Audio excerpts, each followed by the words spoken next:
I can't get enough of collaborations.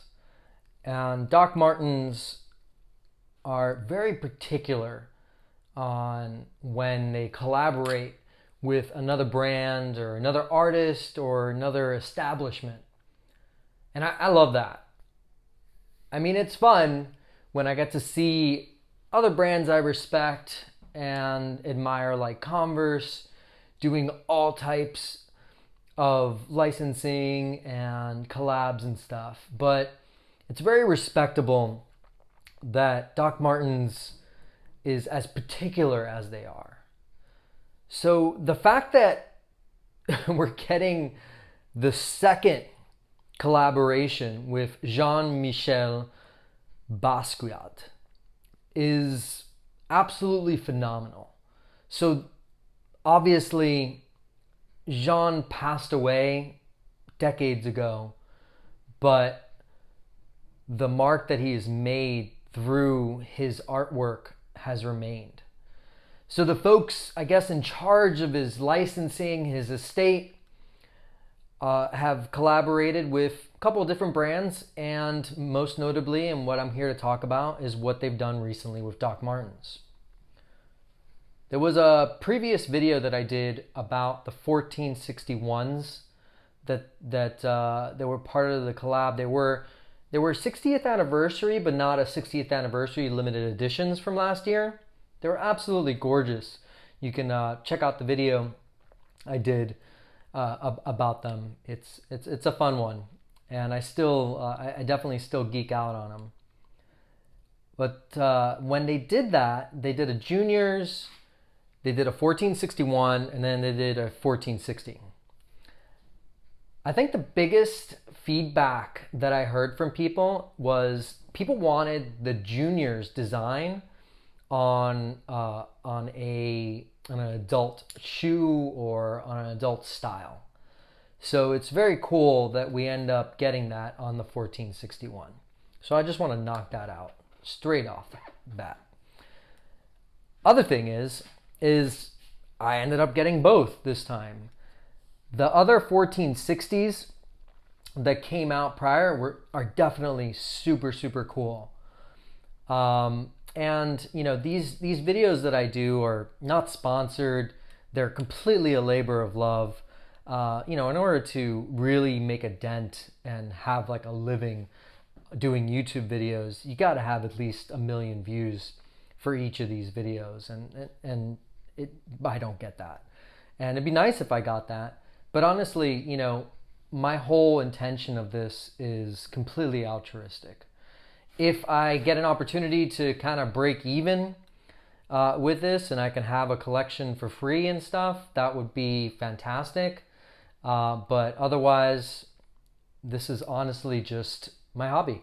And it's something that is 100% just something I love to talk about. I'd love to talk about it even before I did the videos, and now I have these videos that really have given me an opportunity to kind of step out in front of the camera where I've usually just been behind the camera. So I digress. Let's get back to what is actually important, which is the footwear. It's the brand. It's Doc Martens. This is what it's all about. I have this obsession with Doc Martens, and I love it that you guys are able to join me and geek out with me a little bit.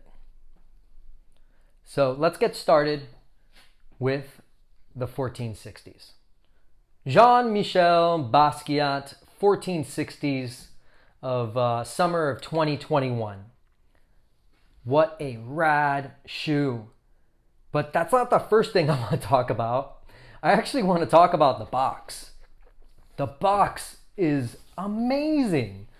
You know, I have boxes from the museum collection, and I have a lot of other boxes, and some of them are kind of elegant, like ones that they've done for Made in England and such. But you know, sometimes every now and then, like I said, like the museum collection, we get a box from Doc Martens that is a work of art, and I can truly respect that. Being a fan of beautiful packaging. So I'm very tempted to just put this on a shelf somewhere in my house, and I wouldn't be surprised if other people do the same thing. I think that's what drew me to this design, and also what drew me to the bags. So they actually have a bag that came out. I believe in the US it sold out fairly quickly, and I heard, and this is not completely concrete, but I heard that they may be coming to some select stores. So there are a list of select stores that you can see on the site where you can purchase this collaboration. They are a limited edition, and it's a limited time run. The 1460s, the 1461s, and the bag, but they're not like a numbered edition such as they've done, with the, limiting to 1,460 as they did for the 60th anniversary, or some of the really limited collabs that like they do with a lot of Japanese designers or others. Rick Owens and Yamamoto, such like that, Mastermind, Babe. I'm gonna go ahead and start with an opinion, and they're kind of contrasting opinions. Number one, the shoe is absolutely gorgeous, and I can't wait to show you guys what it looks like when it's on, because it's even better. So, right off the bat, awesome. I am a fan, I am a fanatic, and by definition, that is kind of a crazy person in regards to something that you're a fanatic about. So, but it is always in a positive light. I will spin one little thing. God, I wish it was the entire boot. I really do. I wish this design just covered it like graffiti, the entire boot. Similar to what they did for the CBGBs and the museum collection and Black Sabbath and many others that they've done. But this design is still absolutely radical. And again, what they look like when they're on is really the selling point, because at first I was on the fence. Not on the fence of loving them, but on the fence of owning them. I want to, I kind of restrict my collection to a certain amount, and anytime that I purchase a new pair, I commit to selling a new pair. And this selling of it is just meant to break even. And that's my intention with it. So hopefully somebody's able to find my treasures. What they really remind me of is the Beavis and Butthead collaboration. The Beavis and Butthead collaboration, we had very similar construction, where the top in the toe box was smooth leather, and the rest of the boot, well, except for the back sides, because the back is smooth leather as well. So the sides are the straw grain backhand. Now, as you've seen in other videos I have, or maybe you haven't seen other videos I have, but I talk about this straw grain backhand, and it's fantastic because when I do these videos, I try to go for like as little prep as possible. Like I'll sometimes like do some high level, but really I want to give you guys the actual knowledge that's in my head. And I want to deliver that in a way that's clear between what is my opinion, what is my experience, and what's an actual fact. So my experience has grown throughout this time. And I remember years ago, I thought that straw grain leather was almost like the equivalent of particle board when it comes to wood, but it's not. It is full grain leather. And you'll notice that this straw grain backhand is typically, as you can see on the inside, it is white, so it's easier to print on. So you can do these full res prints.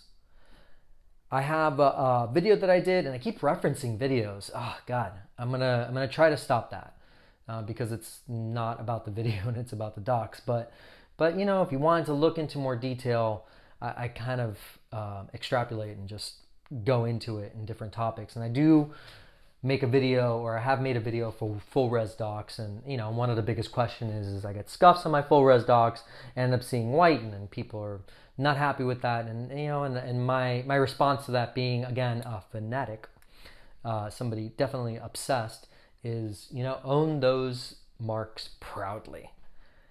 it is because they're able to work on this with straw grain leather, they're able to get these beautiful full prints, and it's not screen printed.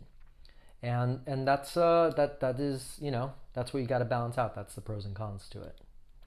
So let's go ahead and inspect this a little bit more, maybe without the box. All right, the first thing I want to jump into is the sole density. So the sole density, as I do regularly talk about, is what we have come to expect with a modern Doc Marten original sole. So it is very comfortable, and the density is definitely modern. So it's nothing has changed so far. It's a good thing to monitor, you know, like that would be interesting of the evolution, especially because in the last 20 years, how it's changed, and they've been able to meet this very comfortable balance between durability and comfort. So there's the sole density. Let's go ahead and take a look inside. I'm going to unlace this a bit.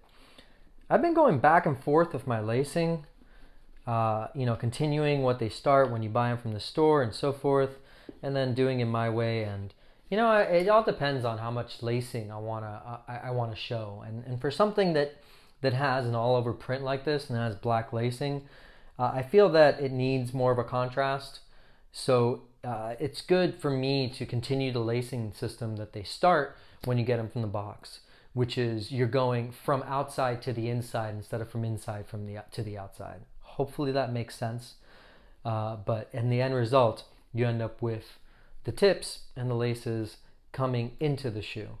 And another cool thing about that is when I make my little knot at the end, or if you do a bow, whatever you do, you know, they're your laces, it ends up kind of tucking away and kind of hiding, which is pretty cool, especially when it comes to laces that aren't big. Of course, if they're longer laces or it's a taller boot, I love more classic wraparounds, but you do you. Going into the boot, again, like we talked about with the straw grain leather, and then we have the beautiful art inside in the insole, which is fantastic. Oh, I love it. I absolutely love it. It is so cool when they put in the extra detail like that. Let's take a look at the detail of this artwork. We have the classic Puritan stitch that's done in black, and we get a little bit of extra here. So some of the times when they do these collaborations, we get little extra pieces of hardware. And in this case, we have Jean's very classic and iconic crown design, which is in the laces. Then on the inside, it pretty much matches what's on the other side. So it's pretty much a mirror on each side. Not a real mirror, but a reflection of what it is. It's the same thing, just reversed. All right, the backs. Backs are really cool. We have the smooth leather on the backing, and then the crown on the top, which is absolutely fantastic. We have the classic yellowish gold welt stitching, and then our pull tabs are the classic yellowish gold on black. Another thing that I really love about this design is that the actual styling and the printing is on the tongue as well, which is really cool when they do that. I think that completes it. So these are the 1460 Jean-Michel Basquiat Doc Martens. Next up, 1461s. Another cool bonus is that we get the metal tips, just like we got on the 1461s from the other collaboration last year. We get the red ones and then the goldish yellow ones, and they're on both laces. The eyelets are black, so that's interesting, versus any other contrast. All right, second collaboration with Jean-Michel, the 1461s. I love that it's kind of switched where the style on the 1460s from the previous collaboration have more of this, like, I don't know, like scribble type design, and the 1461 has the full res print in the toe box. And then for the second, it's kind of flipped, which is pretty cool. So you get enough variety that if you are a fan of both of the brands, or either way, or just the art in general, you know, there's no way to calculate fandom, right? Love is love, right? You are able to collect all of them and not have too much similarities. So jumping right in to the 1461, I don't want to bury the lead. I want to go for like the hottest part of this, which is the welt. My God, the welt on here has the actual crown printed almost on each stitch. How radical is that? I mean, I'm getting chills like looking at this and just thinking of this process. This is absolutely fantastic. And I think it's one of the main selling points of the shoes for me, besides obviously the fandom. But aesthetically, that looks so freaking cool. I have, you know, several black collaborations. It's like, you know, you're doing a collaboration with Doc Martens. It's kind of a freebie that you go, oh, I'm gonna make a black shoe. That's why I think it's special when people go outside of that box. This is unique. It's got the smooth leather along the entire shoe and beautiful gold stitching on the leather as well as on the welt stitching, which is very, very cool. We get the same hardware as we have on the 1460s, and the whole thing is smooth. So since the whole thing is smooth and it doesn't have to worry about a full res print, we don't get that straw grain backhand, which is, well, what does that mean? You know, it really all depends on leather preferences and feels and what you enjoy and what you like. And there's that balance again. Like, I want a picture on my shoe, or I want a picture on my boot. What is the price to pay versus, you know, oh, I want it to be this specific type of leather. So with this smooth leather 1461, we get screen print. So the dinosaur that's on the side is actually screen printed, which is very cool. So we get something that's a lot different. And then the back, we have smooth yellow with the crown. This is a favorite of mine, having a pull tab that's pretty much useless on a 1461. But come on, they look cool, right? It's cool to have the pull tab. So it's something that we get to enjoy during collabs. Collabs get that, you know, it's they get a chance at doing that. Inside the shoe, more artwork. We get the dinosaur, beautiful liner inside, and then the tongue, we get the crown on the tongue. Again, silk screened. Sole density, pretty much the exact same sole as we had on the 1460. And here, through the sole, we can see the crown. Now, actually, I want to take a moment and stop and compare because I don't remember the crown. Oh yeah, so there is a crown on the 1460. Again, like I really like to do these just off the top of my head, and it also challenges me and gets me to do a little workout. And I think gives it more of a natural interaction here when I do these videos. So fun. Yeah, they both have the crown. Fantastic. So summer 2021, Doc Martens and Jean-Michel Basquiat collaboration. Second time they've collaborated, and I couldn't be more happier to have had the time to talk to you guys about this. I really appreciate you joining. Thanks for geeking out with me. If you liked the video you just saw or wanted to add something to it, go ahead and click on the like and the comment button down below. Also, if you wanted to keep up with all the videos that I create, subscribe, and then once you subscribe you can tap on the bell and then you'll receive an email, so you're always kind of in the know. I mean, you watched it, right? So I guess you liked it. You gotta tell the, you know, algorithms what to show other people and what people are interested in. And besides that, I need validation. I need to know that I'm making something that people actually enjoy and want me to continue making more of, right? What do you think, Cherry? Yeah? Think they should do it? Yeah, she thinks so.